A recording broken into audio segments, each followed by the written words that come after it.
I'm Mason Mount. You're listening to the London is Blue podcast.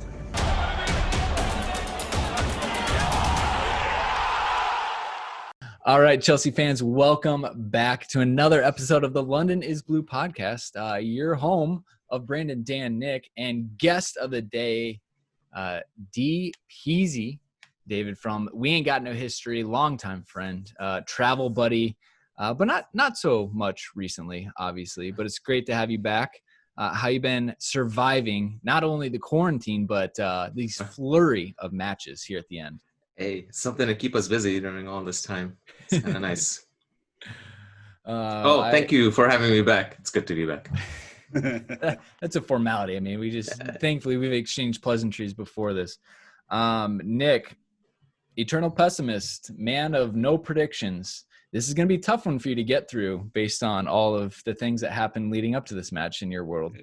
It is not going to be a tough one for me to get through. In fact, there will be vindication. There will be strategy. There will be a sense of belonging. It's if you watch the match preview, you'll know that that some things actually went right for me on a prediction standpoint from a lineup perspective. So, aren't we more concerned? Yeah, I know. I saw that. That was a quality call. Isn't it better that things went right for Chelsea though? Less so that they went right for you. Not on this podcast. This is all one big rivalry. Hold up. Things have not gone right for me in a prediction in years. Like this was nice. And Chelsea won. So you keep predicting losses, which would be why. So I think I'll put that on you. I only tease. Real quick, let's get through our thanks because we have a few people today. Jordan and Luis joining Patreon. A massive thanks. You've already gotten in and experienced your first match day on Discord, and it was lovely with this W. Dan, Apple Podcast. We're lobbing shots back and forth, aren't we? Yeah, Mike Ryan Ruiz and Chris W. of the Chelsea Mic'd Up podcast continuing to try to garner more 5-star love. But, you're all doing a great job, listeners of the show. So BZCFC, Byron Gale, the letter C, and a bunch of other vowels and consonants. J Mason 99, Jordan Moss, double up with the Patreon and the Apple Podcast review in the same week. Spinner Hall, Steve Jolie 11, and then Zooming Glands, all with 5-star reviews. You should leave one right now while you're doing this podcast and say thanks, David, for David for being here. You should do it for that reason. So it should be a 6-star review, really. It should. The system doesn't unlocked 6-star review. Nick, obviously we always appreciate more follows. In case, I'd be really surprised if anyone listening isn't a follower unless they refuse to use social media in any capacity. We haven't reached 1 million followers yet, so there's plenty of room to grow. Subscribe on YouTube. We are almost at 6. We'll probably be at 6,000 by the time this releases, but we're growing there. Twitter and Instagram at London Blue Pod. Please go give us a follow. I had a nice little back and forth from my personal account with Dan on the pod account today. So there's bants, tons of bants. Yeah, well, that was pretty exciting actually. And we're a pretty decent follow on social media. I do have to toot my own horn a little bit since I don't do any of it. You're welcome, people. All right, but look, the reason you showed up today is the match review. And it was a big one. Look, we're taking on Manchester United, who's beaten us with the help of VAR 3 times this season. This time, we're in the FA Cup semifinal, playing at Wembley at an empty stadium, minus some executives. Final score, believe it or not, Manchester United 1, which was a gift, to Chelsea 3, which was well taken. Really, really surprised about that. All right, Dan, do you want to hit the first tweet, really set the stage for this thing? I loves me a good Opta Joe tweet. Opta Joe speaks to my heart. And this one is Chelsea, the first side to beat Manchester United since Burnley in the Premier League back in January, ending United's 19-game unbeaten run in all competitions against a PE coach or potentially Smeagol in disguise. Wow, that's a really long tweet. Hashtag MUNCHE. Yeah, I know. It broke Twitter rules, too. Wow, 6-star Apple Podcast reviews. 300 characters. New privileges for those verified accounts post-hacking. which is pretty nice. This is about the only time I ever want to be compared to Burnley, Nick, and be okay with it. I'm just going to say that. Yeah, man. I actually hadn't realized that Burnley was the last team to beat them. That's disappointing. Just wait until Nick Pope shows up on our doorstep. Can't wait. Would be thrilled. My favorite one was that Chelsea's first goal came in the 56th minute and their second goal came in the 46th minute. Yeah. Bit of a mind bender as you're trying to keep track of everything through this one, Peasy. 11 minutes of stoppage time in the first half for obvious reasons with the injury. But I think overall, you've got to say United were in great form. I was nervous coming into it. I mean, I'm sure you were super confident knowing. Oh, yeah. Always confident. Yeah. So, I mean, I suppose none of us really expected it just because Chelsea have had this habit of playing up or down to level of competition. And the one exception that has been United basically all season. Whenever we faced them, we just kind of decided not to play. And the first game, we played them well and ended up losing 4-0 anyway. So I'm not sure anybody was really that confident. And I know every bookmaker favored United, just as every bookmaker favored City. And instead, we have Chelsea beating Arsenal in the final in a couple weeks or next week. Yeah. Yeah, and then, I think as people have been saying, it's kind of tough to beat a team 4 times in one season. Incidentally, the last team to do that to Chelsea was United back in 2011 in Ancelotti's season, as we might remember. So eventually, maybe just regression in the mean or whatever. But Chelsea, I think we played really well, and United actually played really badly for most of the first half. We're going to run through lineup and stats, but we will circle back to impacts of managers because I think it was a wild tale of 2 completely different stories today. So, Dan, run us through the lineup and the subs bench because, well, Nick wants you to. Well, Nick wants to because he was proven right. And the fact that Willy Caballero gets the start between the sticks. We saw Aspi, Rudiger, and Zuma in a back 3. Yes, return of the Conte era tactics. Alonso, Reece James, sponsored by 3, Kovacic, Jorginho, and then we had Mount, Willian, and Giroud. We saw substitutes of Ruud Loftus-Cheek, Tammy Abraham, Pedro for potentially a salon song there, and Callum Hudson-Odoi, Emerson Palmieri, Kepa, Andreas Christensen, Christian Pulisic, and Bakayo Tomori, all unused substitutes in this match, Brandon. Yeah, good to at least see Fick back on the bench, even though we know he's battling some fitness issues. No Barkley, which I think caught everyone off guard a little bit. Thankfully, didn't need him, which didn't notice. Yeah, which I was not expecting. All right, Nick, just a little bit longer. Team stats: Chelsea's 12 shots to United 7, our 7 on target to their 3, our 49% possession to their 51, our 18 fouls to their 9, and only 1 yellow card, which will be a fun talking point a little bit later. Those were actual fouls. That's what I want to know. Not, again, highly questionable around on that one. But Nick, with the formation being called right, the majority of the lineup being called right, and kind of the top line stats giving a picture of what the game was like, how did it feel? What did it look like? I mean, it was a dominant performance, to be completely honest with you. Like, part of the reason I thought a 3-4-3 might work going into this is because clearly our back 4 against a counterattacking team this year has been not a good solution to that problem. So doubling up on the wings, providing a little bit more depth, and basically seeding the fact that the midfield was going to be kind of controlled by United, but pressing them so that they didn't advance the ball through the middle. It all worked. I mean, and frankly, the fact that United tried to mirror what they knew was coming and play a 3 was hilarious and showed me that Ole didn't have a single answer to what we were going to throw at him.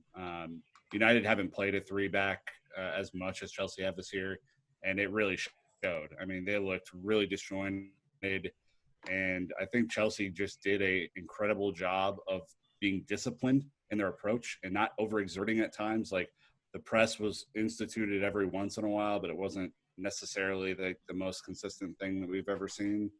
And it was a kind of an errorless performance minus Cal's penalty at the end. But Yeah, I mean, I'm really happy for the guys. I mean, especially given recent results, this was an excellent performance. I think it was the best performance of the season.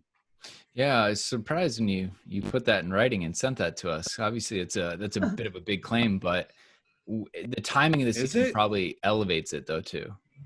Is it? I mean, this is a team that we haven't beat in 3 tries this year, and we completely snuffed them. Like their chances going into like the last 15 minutes of the match were like 1 on target. And this was the team that scored a bunch of goals since the restart. They were arguably the best team on form heading into this round. So yeah, I don't think it's that big of a stretch. I think, this and Spurs are going to be what, Spurs away are going to be what people look at as kind of class performances. I think this was better personally. Hey, that's nothing wrong with that. Well, let's formalize kind of your talking point there about Lampard's tactics. Obviously, he prevented Manchester United and OGS from running up a 4-0 head start, and the club legend is managers for those in club's rivalry. It just was not going to be their day today. And I think a lot of it, PZ is what we talked about, was the lineup. I was surprised that United went 3-4-3 in their formation. I mean, I don't think they've done it with Bruno Fernandes in the team, because usually they need Matic and someone else behind him to let him go do his thing. So, like I said, I think it was kind of a tale of, a match of two sides where Ole completely messed up his tactics, and Frank, it was just spot on. And probably credit to the players for being disciplined and executing. Yeah. I mean, we kind of had an advantage in that like half the team remembers this formation from Conte's time. And it was basically Lampard did a Conte on this one, as much as I like to say, bring everything back to Conte. But this was the same lineup, the same tactics with, emphasis on wing play, overloading the box and putting balls in instead of just settling in for the usual U-shaped passing around the penalty area. So we probably had that advantage. I have no idea what United were trying. I'm sure they'll point to the fact that they had 2 days less rest than Chelsea. If you can call anything rest when you're paying, you've spent the last month playing every 3 days. I don't think it really matters that much. But he rotated basically all his big guns out and left Rashford out on an island and tried to hit him a couple of times. But I think Lampard said after the game that we were ready for that, and that was it. And he didn't. It's not a complicated strategy, and United had been struggling against Norwich, even though they still got the win. So it's United also had 2 extra days to prepare for Palace than we did for Norwich. I mean, like. They can. Yeah, I mean, it evens out. I mean, yeah, they can bitch and moan all they want, but the fact of the matter is that VAR and the Premier League have been on their side more than any other team this year, and to roundly and thoroughly beat them in an FA Cup semifinal brought a ton of joy to all of us. I mean, this is a team that we love to hate, and although they haven't been the most pressing rival for us in maybe the last 5 years due to their terrible form, it's still great to beat them. Yeah, they unfortunately didn't get the call on the Zuma tackle of Martial, which could have been reviewed and maybe given the other way. But whoever was running VAR, which was I think Michael Oliver was the video referee today. He apparently dismissed it pretty quickly. So there you go. Not their day, and it was our day. Dan, what about you as far as tactics and lineups and the way it kind of all flowed? I just enjoyed it. It was great to see a Chelsea side just look so comfortable throughout an entirety of a match. Even in the beginning phases when we were kind of pressing in and maybe not kind of converting some of our shot opportunities, Giroud had kind of an opportunity early. Mason kind of had an opportunity. The way that you saw Reece in the beginning minutes of the game looks super composed, kind of integrating with Azpilicueta was fantastic. Getting to see a refreshed Alonso making some great forward runs, and really just never looking like they were bothered. Just the composure that the team had.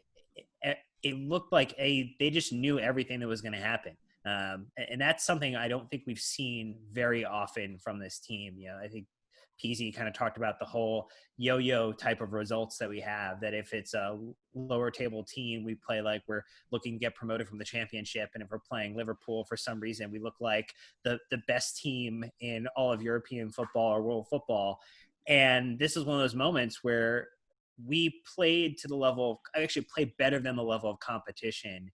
And I think that was the thing I enjoyed most, Brandon, was just that this is on the resume of results this season. It spurs away. I think it's the comeback, against Ajax and this match are probably the three that really stand out to me as just examples of what Frank can do. I think to your Ajax example, it would be a lot sweeter if we didn't dig such a massive hole and then get our way back to even. But to your point, you have to be able to punch resolve. back. Yeah. Look, I thought it was interesting. Can't come back from 2 goals down unless you go 2 goals down first, or 3 goals down, I should say. So I was kind of interested in this when I went back and listened to the pre-match press conferences from Lampard and Solskjær, and essentially Lampard was confident, saying it's a cup. We're going to Wembley. It's a big deal. He's like, we're a big team for the occasion, talking up his side essentially. And then obviously playing the mind games of telling VAR not to continue ruining the season for everyone else. And then Solskjær does his later and has his little stats backed up about VAR, about how, if anything, Manchester United have, been screwed over by VAR. Look at all these instances. Like it should be way better. And it's just funny listening to his sense of entitlement. But then as he talks about the preparation, he's like, oh, we haven't had the 2 days preparation. We've got this injury or that. He just sounded like a victim. And what blows me away is that Manchester United fans and club personnel alike love to boast that they're the biggest club in the Premier League. Financially, you are. On the pitch, you are not.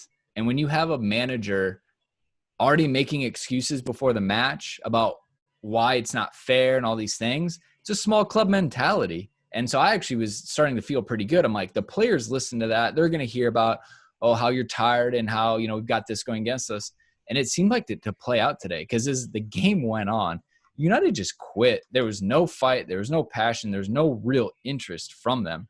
And you look, and I know that like Lampard will get heat because he'll just sit there with his arms crossed on the dugout and won't really do anything. Dude, Solskjær, I don't know if he even said a word. He just sat there and took it himself. And so for me, I felt really good about being able to, boast in that glory and bask in their patheticness really as the game just dithered out. Well, I think the real question is, what does Ole Gunnar Solskjær have on his iPad? Is it Disney Plus? Is it Hulu? Like, what is he watching? Watches that 99 final on repeat. Yeah, he probably does. That's all he does. I mean, Lampard did show a little bit of press nous in this one, right? Like he did the ring. Yeah, you gotta love the softball. I mean, okay, let's not pretend that Lampard brought VAR up, on his own. He was asked about it, and then he saw an opportunity, having learned from the master himself, to put a little extra pressure. He knew he was going to be asked about it, though. Sure, like, it's a natural thing because that's what was in the press all week leading up to it. So, I mean, I have many issues with such questions, but once you're asked such a question, you might as well take advantage of it and make the right noises. But well, that's how the journalists get to ask a follow-up. It's like, all right, we'll scratch your back if you scratch ours. Like, fine, softball. Right. All right, my next question, though. Do you feel that this has been unfair to this against your team? Well, what is he supposed to say? No, actually, I think Manchester United, all of these goals have been correctly awarded, and I commend all the video referees for their hard work. Look, Lampard's always going to put it into an open net. So I'm not surprised that he decided to go ahead and take that question for all it was. Oh, yeah. Sometimes he'll, go for a hopeful shot from range and hope for a deflection. So, yeah, continuing the kind of the Antonio Conte, references here, Lampard totally embracing it. 1v1 his press in the opening minute made it difficult for United. We saw them struggle against the press against Southampton. So, again, that was just another tactical change that we did against United. And, again, when I just talk about them being disinterested, they would, swing it across the back line, not have an option. They would just kind of lob it, and it didn't go anywhere. And obviously Danny James isn't going to win anything. Rashford's not really going to win anything. So it was just easy for our 3 center backs to eat it up and recycle it back down. So I thought that was also a good, or like an obvious change that they had done. Lampard even talking about it. He said that from the Chelsea FC Twitter handle, said that the team worked very hard in the last 2 days on countering Man United running in behind, and also getting players into midfield to make tackles. And that's really exactly what we saw. And then here comes the hype train from Joe Tweeds, right?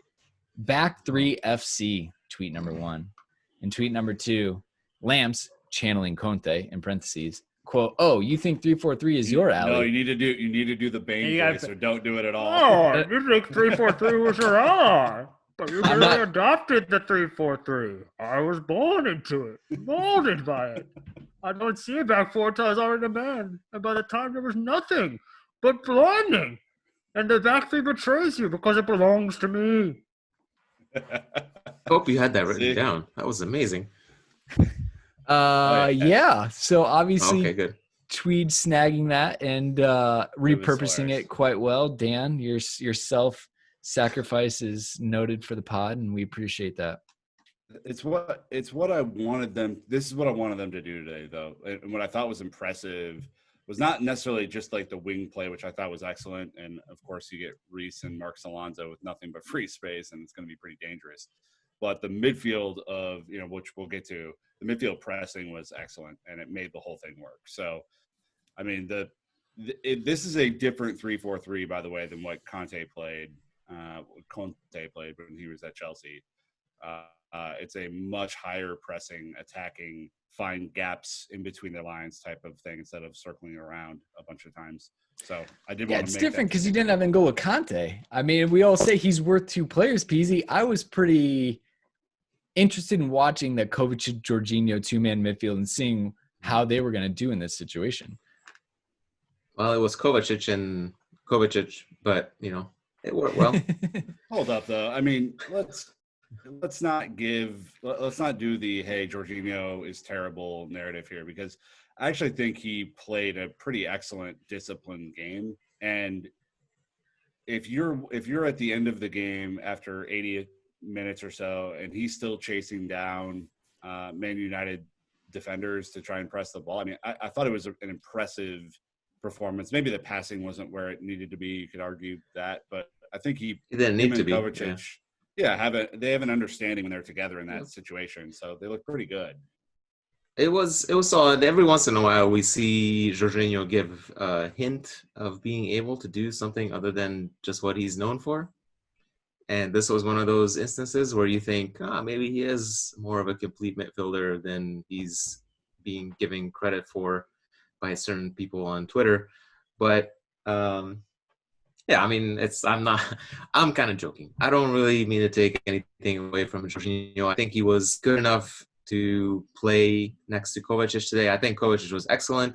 I am, however, biased a little bit towards the man because I really like him, and I've liked him since he came to Chelsea throughout the first year when people didn't necessarily see all his qualities, or he wasn't allowed to show all his qualities, depending on how you interpret that situation. But no, I mean, Jorginho is, I guess I'll give him credit for, the best way I can give him credit is that we didn't really notice him. And anytime you dominate a midfield and you don't really notice your midfielders, I think is a good situation. We obviously channeled our attacks down the wings instead of through the middle, which was a smart decision. We didn't need, Jorginho did once, I think he did his, first time ball over the top type of thing where you would notice him. Otherwise, he pressed well enough. He kept the ball moving, and that's pretty much all we needed from him. And the one time he harried Harry Maguire into a turnover was absolute hilarity, and probably said more about Maguire than it did about Jorginho himself. But you know it's over, Dan, if you're Harry Maguire and you get pressed out of a play by Jorginho. That's not going to go in his highlight reel. That's for sure. I mean, it's going to go on. Actually, it's probably going goes somebody's on highlight reel. Jorginho's highlight reel. We'll definitely include that. Yeah. Pressing. 85% pass success, 2 interceptions. I think he was dribbled once. Kovacic, on the other hand, 86% pass success, 3 interceptions. had a tackle. So, they were lively though, right? And I think a lot of it came down to the preventative rather than the reactionary type of defensive movements for them. Yeah, and I would also add that, the type of players that we're facing, Bruno Fernandes and Fred seem more interested in winning fouls than doing anything actually game related. And we all know Matic from the time when he was here. He's never gonna, go on mazy runs or really dominate midfield on the ball. He's gonna dominate off the ball, not necessarily force the opposing midfield into changing or really intervening in the game. So in a way, it worked out well that we had Kovacic and Jorginho being able to pass the ball and keep moving. So he's there to protect Maguire, essentially, right? And to me, if you know that quantity, right? If you know that he's kind of spoken for already, it's kind of what players or what other teams have done to us this year when Jorginho is kind of the lone man back, which is you don't really have to pay attention to him, and attacking down the wings neutralizes him anyway, because he's going to have to drop even further back to try and recover. So, Dan, I don't know what you think about that, but it was a smart strategy. Well, the other thing is that they had more ready available or ready-made passing lanes in this mode too. So you had Mason coming back, Willing coming back, making themselves available. You had Giroud's chest, which was always a landing strip for any type of ball that was anywhere near it. It was coming down. He was going to be able to at least divert it back to one of the players on our team. And then you also had, Rudiger and Zuma pushing forward. You could bring it back into James. You could bring it back into Alonso. There was always someone who could take the ball from Kovacic or from Jorginho in a way that they don't always, in our standard formation, always have someone readily available on the wings to kind of kick it out to or keep it in. And I think that helped both of them, I think, have a much, much better game in that regard, Brandon. It was kind of, sorry to butt in, but I did notice the one thing I was going to point out is the one formation change that we weren't necessarily expecting was in the first half, you could see Willian complaining every once in a while that the midfield press was lacking. And that being, we only played two midfielders instead of three. So it took a few minutes for us to actually adjust to the 3-4-3. So it wasn't completely seamless. But when you could see Willian look back and mention where's my press in the midfield? And then he finally put it together that we only have two midfielders, one of whom is Jorginho, who was very good. But yeah, no, absolutely. Adapting, just tucking that backside of the front three in a little bit more centrally to help on the weak side. Yeah. All right. Well, I love it. You know what? Let's take a real quick break. Thank you to these sponsors for supporting the show financially. When we get back, though, it's the Reece James show. It's the Giroud show. It's the Mason Mount show. We've got a lot of shows and acts to get through. So we'll be right back. All right. Kovacic with the midfield performance we're at home about, and we did. But to his side, we had Reece James. From a stats perspective, Naz, our friend at goal.com, put out a tweet, said Reece James versus Man United, 2 shots, 2 on target, 95.6% pass accuracy, 3 crosses, 53.8% of his duels won, 9 times he won back possession, and he had 4 interceptions. What I'm most impressed with is that is not – he didn't have a single role today. This was both sides of the ball that he was effective. Nick, you talk about vindication. One of the first texts he sent today was he got bodied off the ball. That might have been a wake-up call for him, because about after that point, he flipped a switch. Yeah, he got bodied off by Williams of all people, and I was like, what? How is it possible to run through a Mack truck? That's crazy. He turned it on though. I mean, there were times in the first 20 minutes where he looked a little shaky, maybe a little inconsistent, but I think once he put in that weird dipping shot on De Gea, he kind of looked good from then on out. And again, because he was given, he had protection behind him with Aspie, who we should get to in a little bit. And he knew that he was going to have either Mason or Willian running the channel that he could easily make, a pass down. The game looked pretty easy for him, honestly. I mean, there wasn't a whole lot of pressing on him. He was able to get back and kind of defend higher up so that Aspie didn't have kind of Rashford, I guess, would have been on his side running down. And that was what I was hoping for, honestly, because we know that United can counterattack. And when Chelsea have as much possession as we did in this game, we've become susceptible to counterattacks this year, Dan. And I was really excited to kind of watch him grow into the game too. I think by the end, he looked like he might have scored or assisted heading into the last 20 minutes. But what did you think? Probably his best game for Chelsea so far. The restart. I would say since the restart. Definitely since restart. I was trying to rack my brain around what shaky. his other top performances are, but this one, I think you called it accurately. Paired with Aspi behind him, with Willian ahead of him for the majority of the match, his interchange with the other two players on that right-hand side went really, really well. I think made it easy for him. And not only was he running the outside channel, but the times that he would run it in and almost kind of be going centrally down the pitch was exceptional to watch too. And if he's given some more freedom and goes up against maybe more of a Kepa level keeper at some point, he's probably going to score a few of those that he's knocking by. That reminds me of a tweet that one DPZ sent. I love that guy. Who's that? Would you call him like Davide de Kepa? Yeah. You were a little spicy on Twitter today there, PZ. Must have been awake. that probably helps. It was a terrible save. I liked our good pal Jake Cohen's comparison to old Rob Green from the World Cup. It was pretty similar. I think Rob Green's probably worst.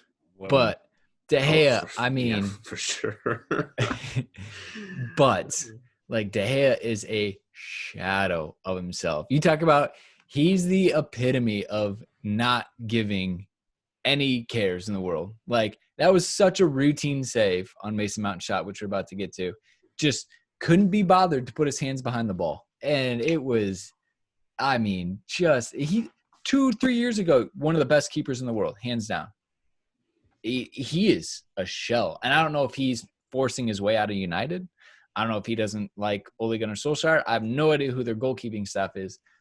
But when that shot went in, I couldn't believe it. I had to do a double take, especially when he deals with Reece James's shot infinitely better, which was way more difficult. It was just really, really bad to see.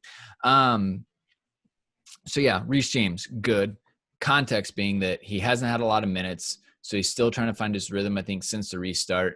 And again, this just shows he's a young player, still learning consistency at the highest level. But for him to be able to step up in another big game like this is a good improvement. I don't think we were hating on Reece James earlier in the restart. It was just like, hey, we saw you play better than this 2 months ago. We need you to get back to that because Aspi was showing him up. And so, again, it's just good to be reminded of what his levels are again because we hadn't seen it in a few weeks, and that's what you need out of players. Look, Olivier Giroud, on the other hand, has just been in fine form for the most part since he entered the lineup around December. I know he wasted a lot of chances against Norwich. He's not the most clinical finisher. I mean, Peasy, the guy is just obviously we haven't been able to sign people to be like, he's our number one striker by a long shot right now. Probably not next season, but he's just doing a job for us right now in a lot of different ways. Yeah. I mean, we were talking about earlier last week. It was, for the last couple of years, people have been always talking about Giroud as bringing up all his qualities that he brings to the team that doesn't necessarily involve goal scoring, as accentuated by his whole World Cup campaign, where he didn't even have a shot on target, but was essential to France winning the whole thing. So we're always talking about how he brings such qualities to Chelsea, how, he's a leader on the pitch, off the pitch, veteran, et cetera, et cetera. And now all he does is every time he starts, he basically scores. And I mean, maybe he put those 6 months when he wasn't playing at all to good use to get ready for when he's needed. But what else can you say? He starts, he scores, he makes that near post run, as old Cesc Fabregas pointed out on Twitter. That's Giroud being one of the best in the world at that near post run. Got the little flick outside of the boot finish that maybe goalkeeper wasn't expecting, and lets it kind of dribble over the line. What more do you need? He's not going to be the pressing superstar, but that's why you got Mason Mount. So there you go. Yeah, I mean, what he provides, though, is an outlet in this system, right? Especially in the 3-4-3. I think his hold-up play against a bigger and possibly stronger Maguire was excellent. Yeah. He just looked up for a fight today, to me, which is, going into a big game, you just hope that your players bring the same level of passion, that I'm sure Frank Lampard had headed into this one, and Giroud certainly did. I mean, and there were 3 or 4 other chances that he could have, kind of put the game away, but I don't want to detract from the game that he had, Dan. It was strong. It was physical to me. He provided a really nice outlet, and for what we needed, he provided. I mean, in the first half, it was, we talk about not being clinical. It was one shot on target, and 1 goal. So at least in the first 45 minutes, he very much executed on the objective, which was see ball, hit ball, score goal. And Naz, be the goal. Naz had also pointed out that Giroud just loves the FA Cup. 29 games, 16 goals, 8 assists. He just, it was like Europa last season, where he just loves scoring any place that wasn't in England. Now we're seeing that he loves scoring everywhere. You're saying Wembley isn't in England. Wembley is a place unto itself, a land of dreams, a land of magic, the land of the FA Cup. I did have a little concern because Giroud lost the first couple of duels against Maguire, and he wasn't getting any calls from the referee either. So I was slightly concerned actually at the beginning, because it seemed like it could have gone really badly for us if Giroud let that get to him and not stick to the plan. But as it turns out, it was he who won that matchup by quite some distance. Yeah, sure did. I was just looking at the Who Scored rankings. And I don't go by these as like, the pure truth. But Maguire was a 5.8 today. Even after he had no goal. And Maguire wasn't even the worst. He wasn't even the worst. Lindelof was an absolute non-entity for them. I don't also even know 5.8. I don't even know how that guy gets any time. Giroud is our second best player with 8.1. Our best player, man of the match, Mason Mount. Jorginho. Ooh, close 7th. But Come on, man. You can't do him like that. There's 7 other players on the pitch that did better than him. It's not, it was maybe close. Anyways, Mason Mount, 89 minutes. Just shows you how bad Who Scored ratings are, and whoever looks at Who Scored ratings. It's just a talking point. It's just a talking point. 89 minutes, because then I don't get blamed for it. 1 goal, 2 shots on target, 1 shot blocked, 100% dribble completion, which is 3 out of 3, 47 touches, 92.3% pass accuracy, 5 out of 8 ground duels won, an interception and a tackle. Done. Mason Mount, have yourself a day. Did you see the Deckers tweet? I'm not pro Deckers. I'm not on the bandwagon, as Yannick likes to say. But, he pretty much gave Mason his own love after Mason tweeted him about Declan's shot from distance. So that's going to happen. We can essentially chalk that up as Declan's coming to Chelsea. That's happened. Hundo. The bromance continues. Oh, my gosh. Anyways, Daniel Dormer, Mason Mount, you, 2 peas in a pod, had an absolute day for himself. I think I can't remember who tweeted it, and that's what I'm coming to you for, but I feel like you were on the bandwagon that you had a feeling Mason was going to do something special today. He was about due. This was the game to kind of break back into scoring situation. He got, rest for the first time in a really, really long time.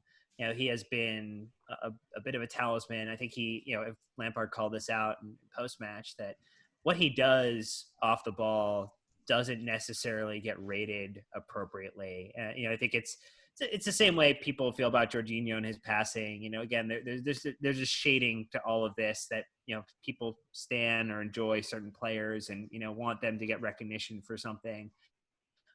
I think this was very much a moment where everything he did on the pitch today was clear and obvious on the impact it had, from pressing and making things difficult, his ability to cut off passing lanes, to intercept the ball and kind of keep pressure on United, to make it very, very difficult for them to get out of their own half.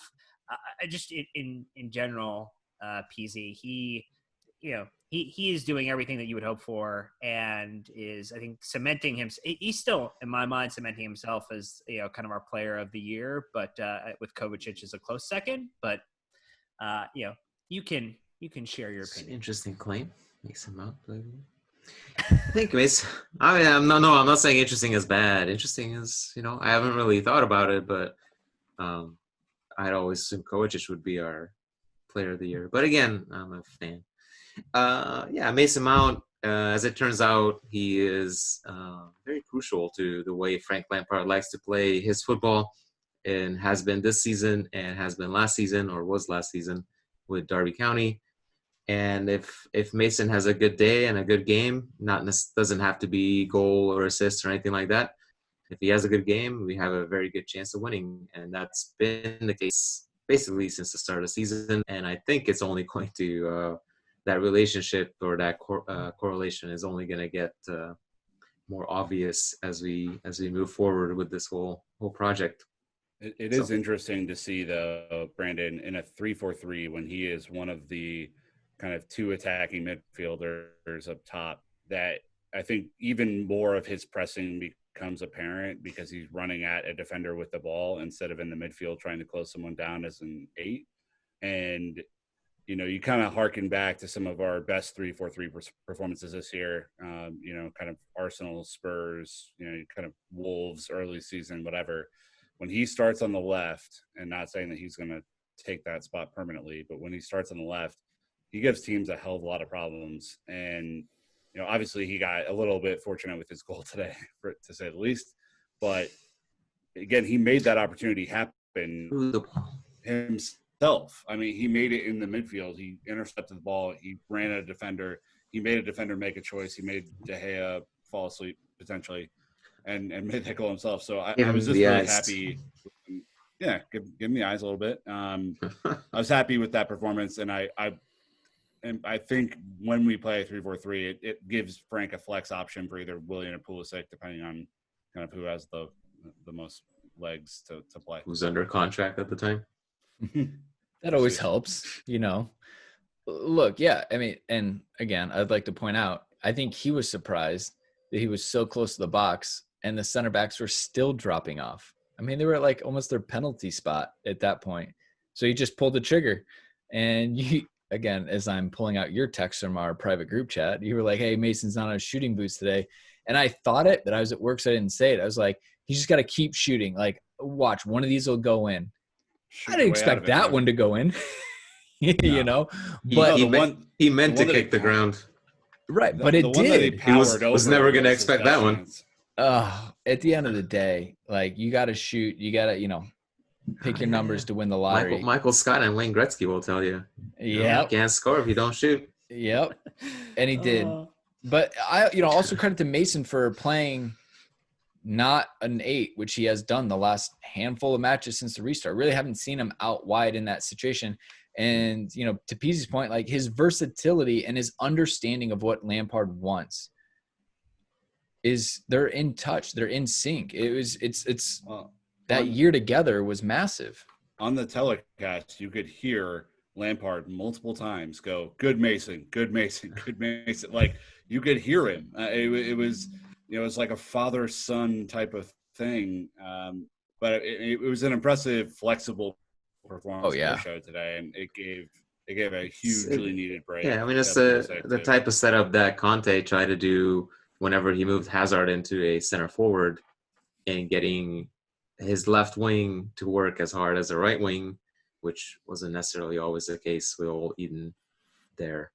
Obviously brought different qualities to the table, but the sort of formation kind of relies on your wingers putting in that work, and there are a few players on this team who are willing to work harder than Mason Mount. And credit to Willian, he always puts in the good shift. All right. Well, let's go ahead and kind of transition our way out of this one.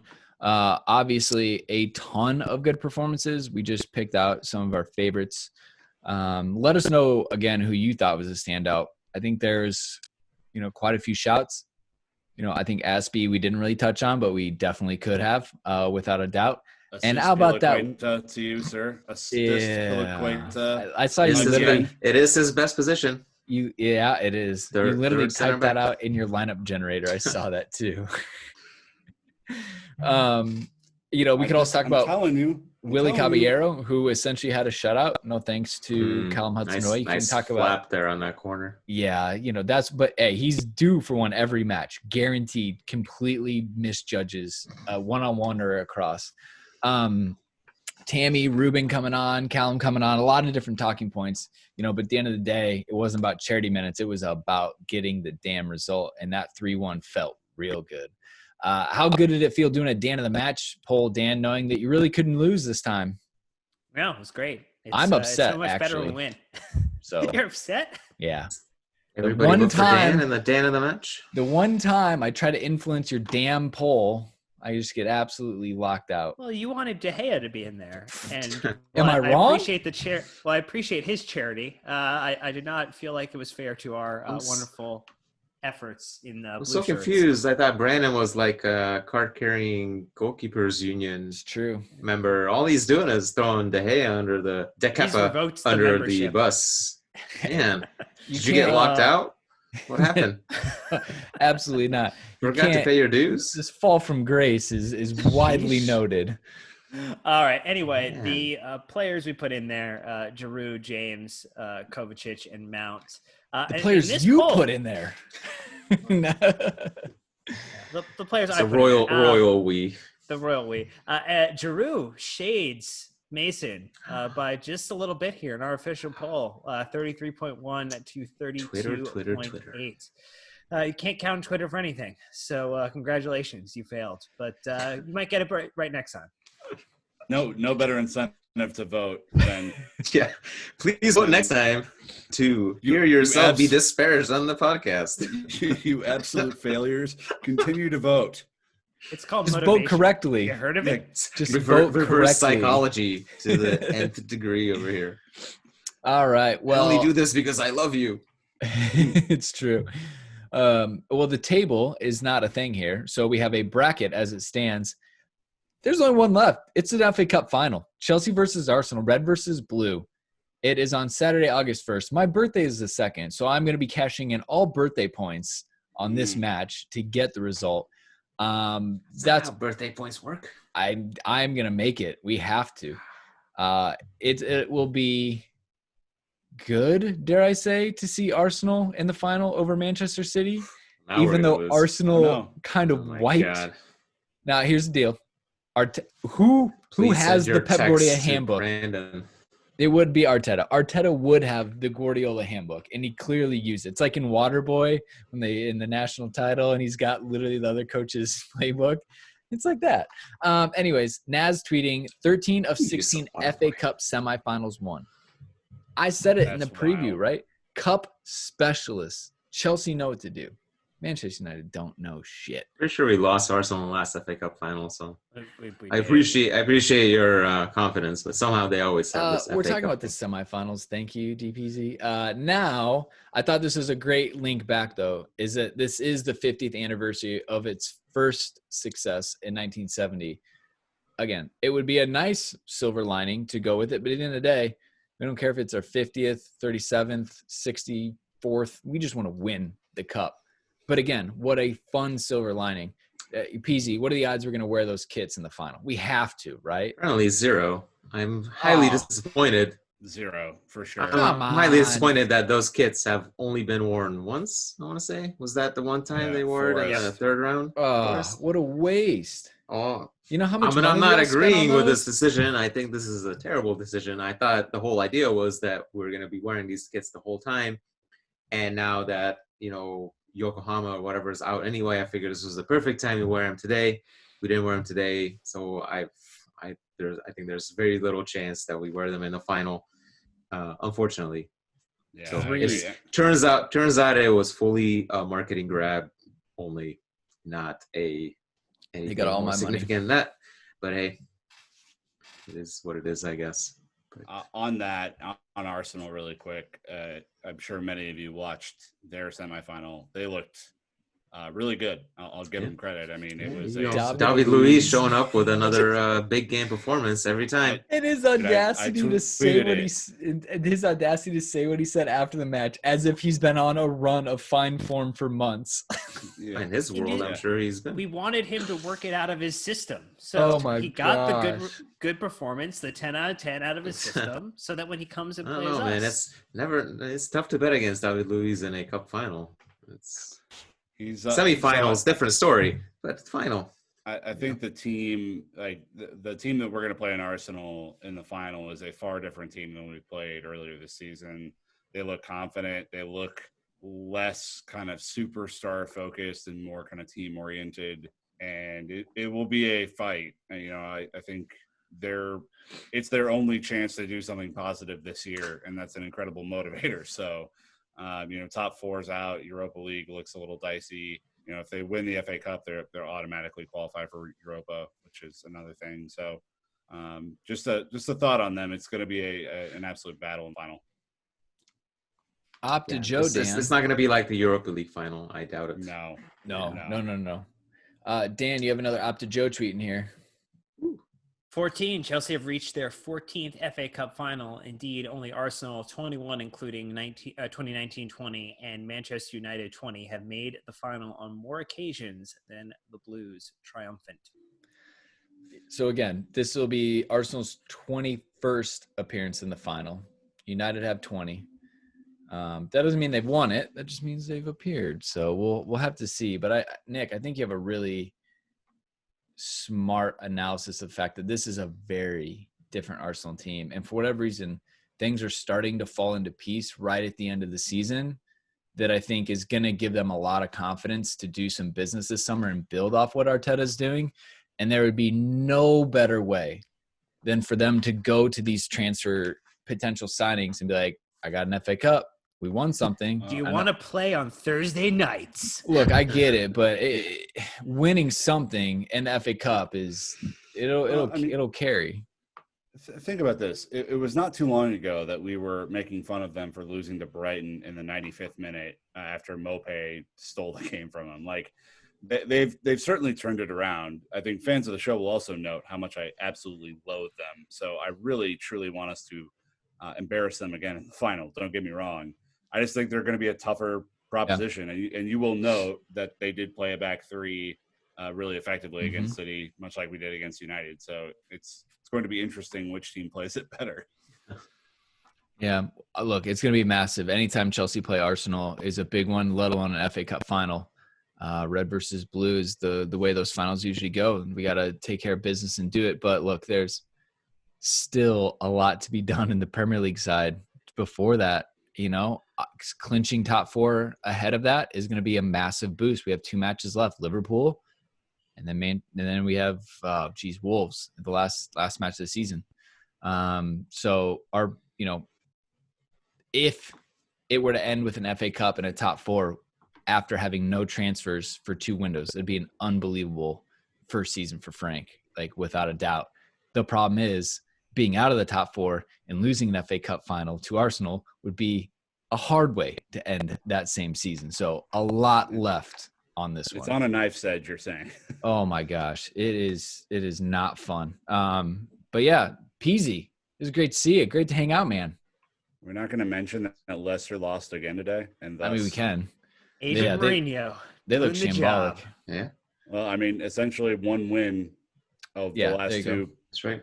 grants us, Champions League football. So let's hope Liverpool continue to be on whatever beach they're on, and that we're able to wrap that up before Sunday and make Sunday a little bit more. Let them celebrate before the kickoff, and it will be good. I can tell you that if we beat Liverpool on Wednesday, I will be fully drunk. That's the proposition I'm willing to make to you. No, I need Liverpool to be drunk, not you. Yeah. Well, That's not helping us. It's not going to help the podcast that night either. Nick will donate his liver quality for this content. cause. So that's what, Wednesday, right? So we've got a Yep. couple days to recover, get ready for that. Obviously, Liverpool have had a little bit more rest because of it. But I'm not Ole Gunnar Solskjær. I'm not going to make complain. I'm not going to FA make for it. excuses. All big teams want fixture congestion. We got it. So let's go out there, take care of business. You Anyways, want fixture again, condition? Yeah, because that means you're in a lot of cup competitions. Oh. Yeah. Not just, it's a little extreme right now. So anyways, if you aren't making good use of your time, go over to We Ain't Got No History on SB Nation. Check out Peasy's name's all over it. He works hard on it. He does a really good job with it. Obviously, if you're not familiar, they helped literally launch us and keep us moving. To the sun. We're still on trajectory. But if we wouldn't have gotten onto you guys' page right away, those downloads are pretty small at the beginning. It might not have kept up with it. So anyways, it's been fun hanging out with you guys. We're still quality downloads though, even if they're small. It's true. But it's like I said, go check it out. You guys do a great job over there. Want to give you the credit you're due. Dan and Nick, gentlemen, as always, thank you. But the listeners, you are the best part of this. And look, last shameless plug, get in our Discord. It is an absolute blast right now. So much Chelsea and non-Chelsea related topics. But that's going to wrap us up until Liverpool. So one last thank you, DPZ. And that's going to wrap us up, Chelsea fans. So until next time, you know what to do. Keep the blue flag flying high.